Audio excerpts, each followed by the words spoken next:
everyone come along to meet us there.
Welcome back to the MotorFab YouTube channel.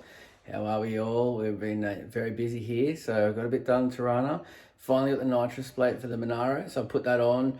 Just got to do a couple little tests with that, and then we'll get back to the track and see what that Monaro can do with a spray, whether it makes it to the other end without disintegrating the engine, or whether we have a bit of joy, we'll see. Well, we're on the Monaro.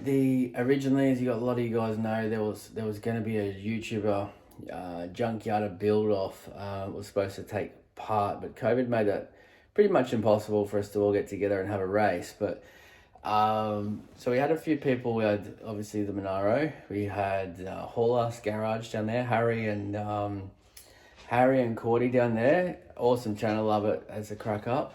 They had the Bird Dog, and we had the guys from Street Machine and Scotty there, and we had Steve Metcalf for the Rat FE. So basically what's happened, we couldn't get together, it couldn't go ahead. So, but we've now gotten to a stage where everyone's had a bit of a chance to run their cars and see what happened. So Steve with the Rat FE, he was first. His first pass, he tyre actually came off the rim. And then his second pass, unfortunately, his conrods came out of his motor. So he didn't get to make too much of an impact just yet, but I know he's rebuilding that engine and putting some really good parts in there, so I think he'll be back with a vengeance. I was next.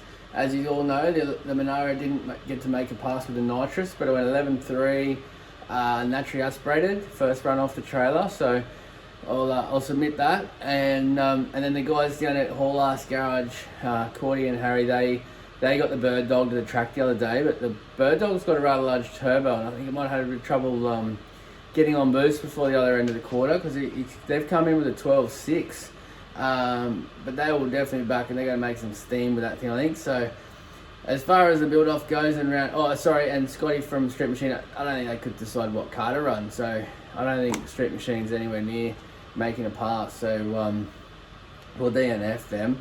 But yeah, so just a little update. I'm sure in the future there will be a proper event.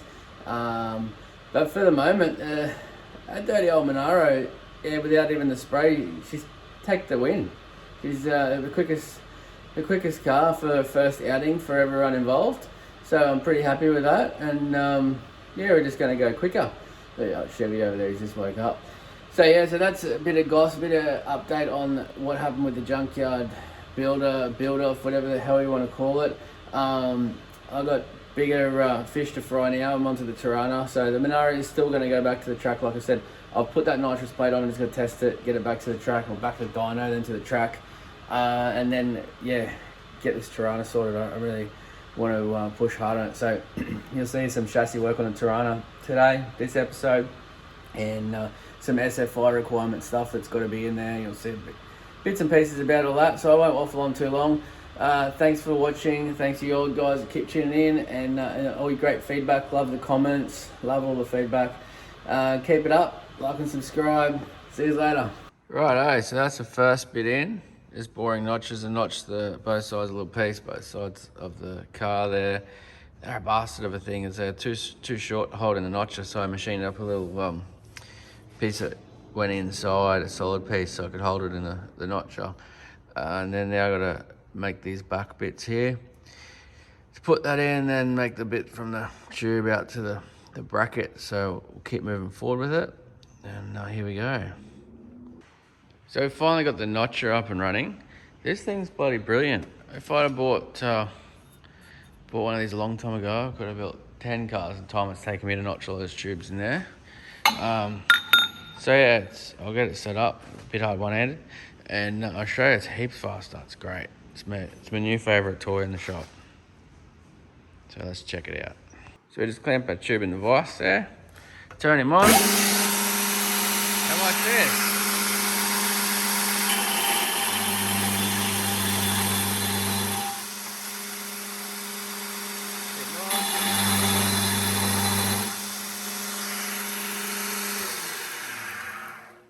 That's it, done. So simple. It's great. Much faster than the way we were doing it with the other notcher. This thing is great. Nice and centered. Just put a little angle on that one for the job that we need. And yeah, very good investment. I like it. So I made my next two bits, such as these two little bits here. So I'll square them up, tuck them in, and then we'll draw slugs for there. So then this one will go down through there. And that gets pinned in as well in the center, obviously. And then we got to make the brackets for the tube. So yeah, it's part of the car's kind of important one. You've got to have it for the rules. Two, the shifter will probably live on top of it too. So that'll be all good. It's a bit of a pain. You got to do things in an order on these cars. So you'll see. Excuse all the rusty bars. That thing got wet while we're moving. You got to do like obviously there's bars to go from here to here, here to here, but once all that goes in, it's very hard to get in and out of the car. So you got to try to build these things inside out so that you know where you're going next. We've got bars that'll come from up there somewhere down to the chassis to form that second rail. They've got to go around the seat, so we'll probably, once the transmission tunnel's in, we'll probably move on to that part next.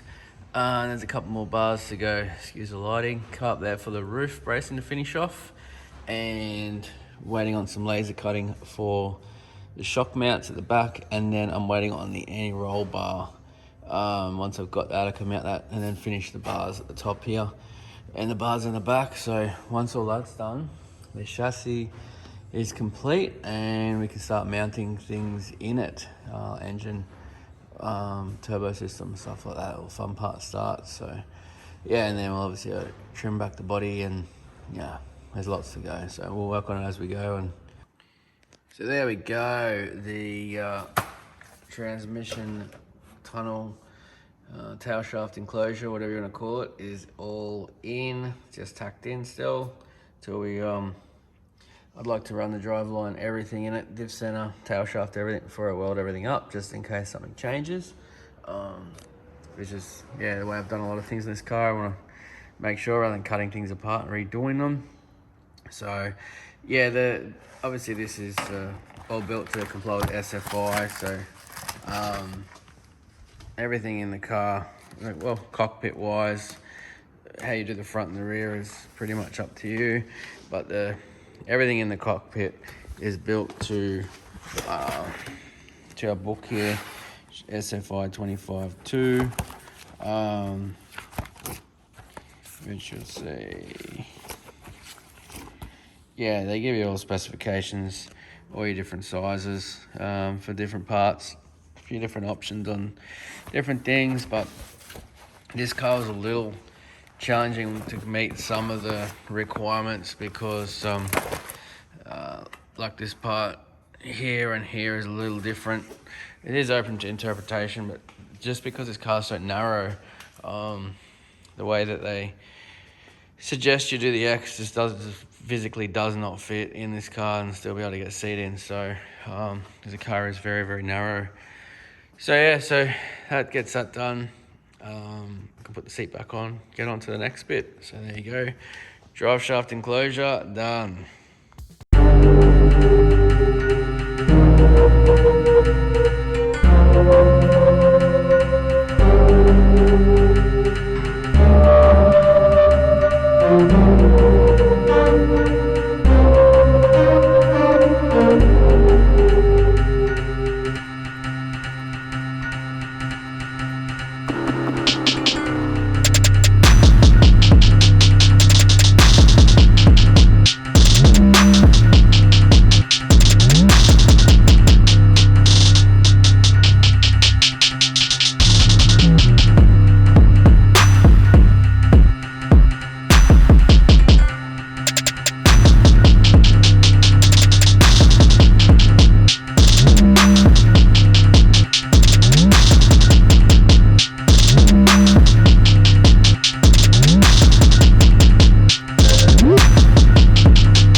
Okay, we got the transmission tunnel enclosure, whatever you want to call it. We got that put in. We have got the back loop there. Obviously with the style car, we're gonna have one at the back as well. It'll come off the diff, and we got the roof X in. A few bars there, so that's looking nice. We've got the door X's in, kidney bar, door X on this side. So you don't need too much of it because it's a lot of boring notching, but it's coming in, it's coming together. So it's just give a bit of a walk around so you guys can see. It's like a jungle gym. But these are the things we've got to have in there. And I love it, I think it looks cool. Really happy with the way it's coming together. Some more goodies have come in for the Torana. These are, can't remember if I showed you guys in the last episode or not. These are the shock remote canisters. And they're the Kurt big gun. Custom built dealy. There's a lot more expensive shocks around. I like these ones because a lot of the big name shock builders use them as a base and work with them, so you can change parts, interchange parts, you can change valving, all that sort of stuff. So, and they're pretty affordable for a shock of the sort of area we want to get towards running at. So it's yeah, they're a good starting point, and you can always send them back to be rebuilt and revalved and stuff like that as we go faster and faster. So they'll work well in the back of the Torana. Got the strange struts in the front, which will work really good. And just got to do all the brackets and stuff for that. And you'll be able to put those in. I'm just waiting for some new brackets for the diff so that can happen. So yeah, another piece of the puzzle. Righto guys, we're trialing a new segment here, okay? There was a time when I used to reply to all of the comments on the videos, and that time has passed and I don't get enough time to get through them all, and I'm making excuses for losers, I'm sorry. But so what we're going to do, it might be a bit more exciting for you guys as well, and a bit easier for me. I'm going to just open my YouTube studio and hit the first however many comments we get through in a reasonable amount of time and address them here on the channel. Could be a good bit of fun. So I don't think anything too serious. So let's try it, see how it goes. Let me know in the comments how you like it. I'll try to address as many comments as I can. Anyway, let's hook into it. So we got Brock Boyd Mills. His comment was Upper J Drive. Brock, the silly behavior in cars on the channel, right? What we like to do is film that on private roads, and then we actually CGI that naughty behavior onto roads that you might recognize. And the reason that we do that is because it gives a bit of a homegrown feel for you guys watching at home. So that's what we do there. So no, not on J Drive, mate. Next one, Andrew Stewart. It would be good to see some stuff on pinion angle and how that works with all of this.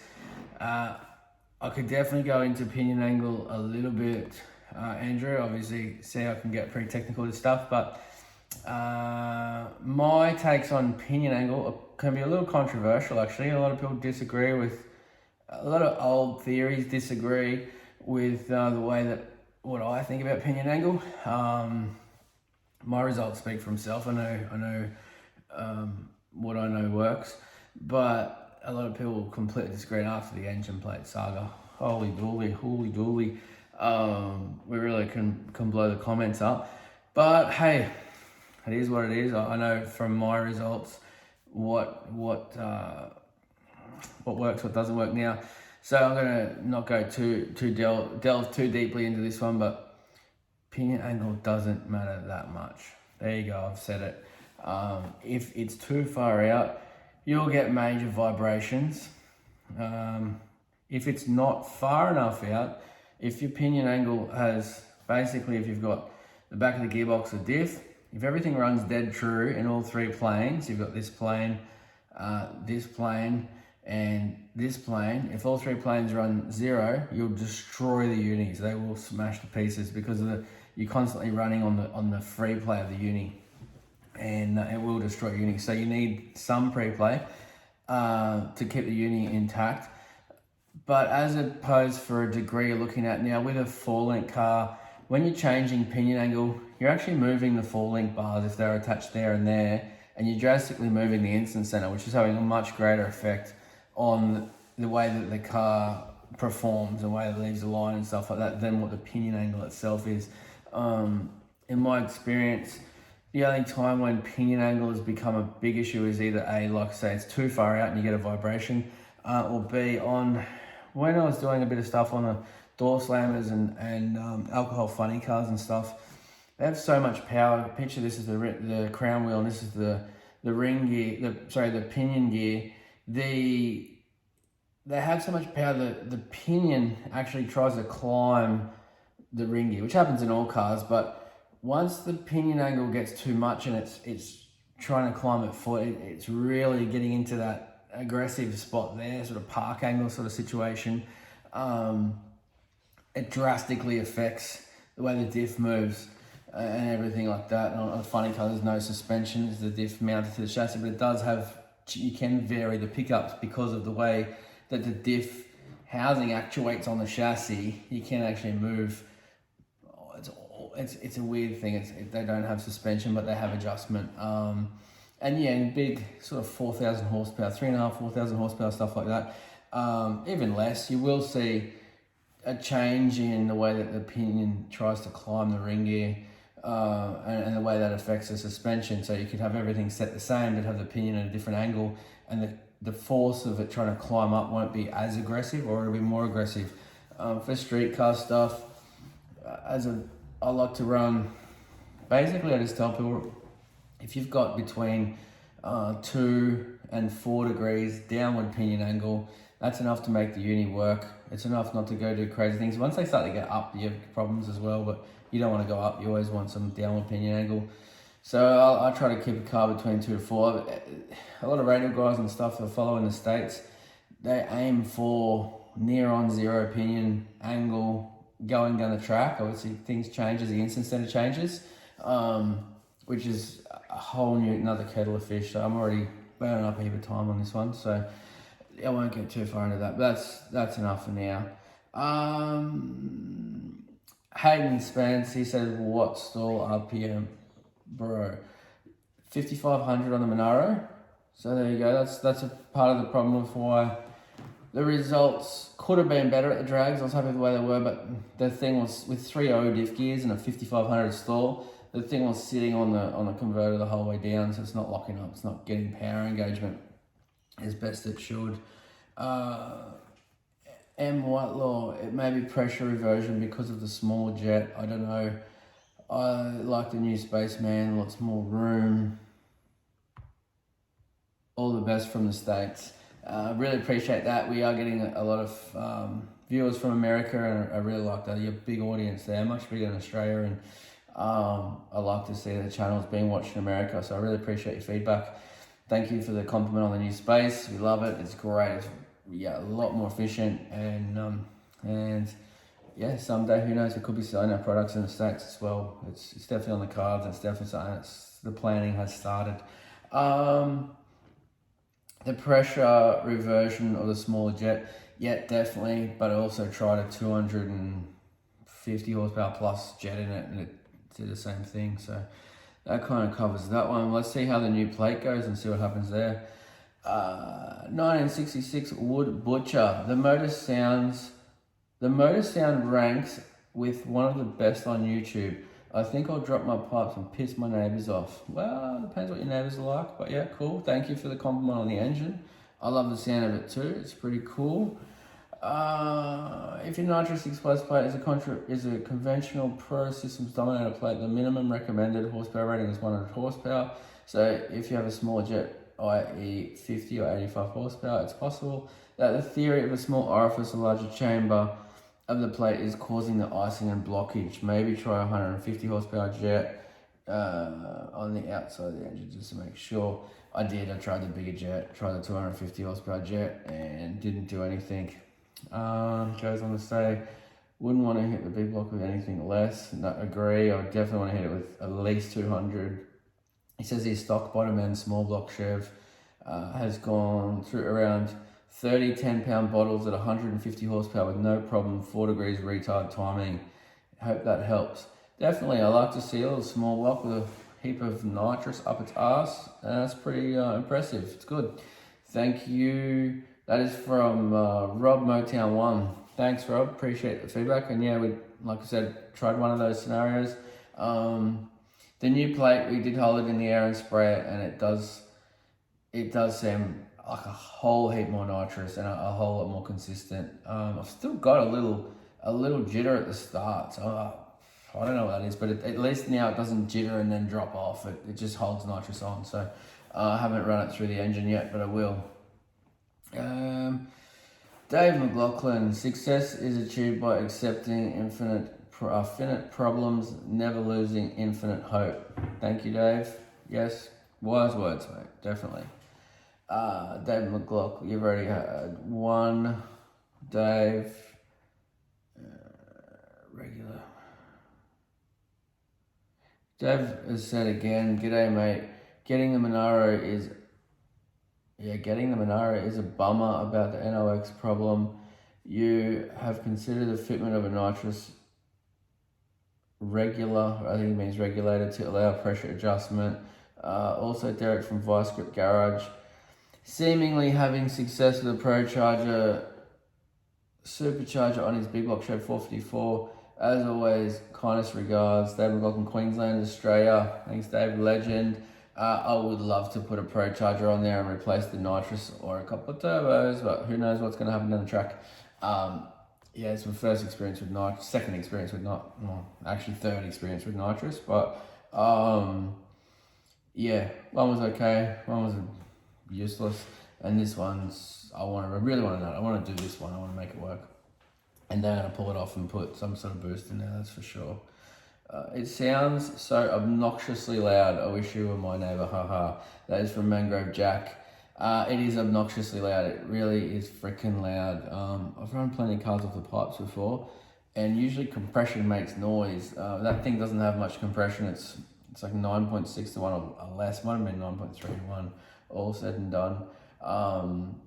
Interesting enough, a lot of you guys forgot, and I'm surprised I didn't get crucified, but I saw in an old episode the other day, someone commented on, actually put that engine together and the valves were hitting the piston, so I actually got the die grinder and I die grinded big chunks out of the piston so that the valve would clear the piston, which gave it less compression. And I got a little bit of flack from it at the time, but I don't know if anyone thought it was actually ever going to run at that stage. But yeah, it runs, and it runs perfectly fine. So my die grinding the tops off pistons on an engine that was already put together didn't have any adverse effect, and the valves haven't hit the pistons. So yeah, there you go.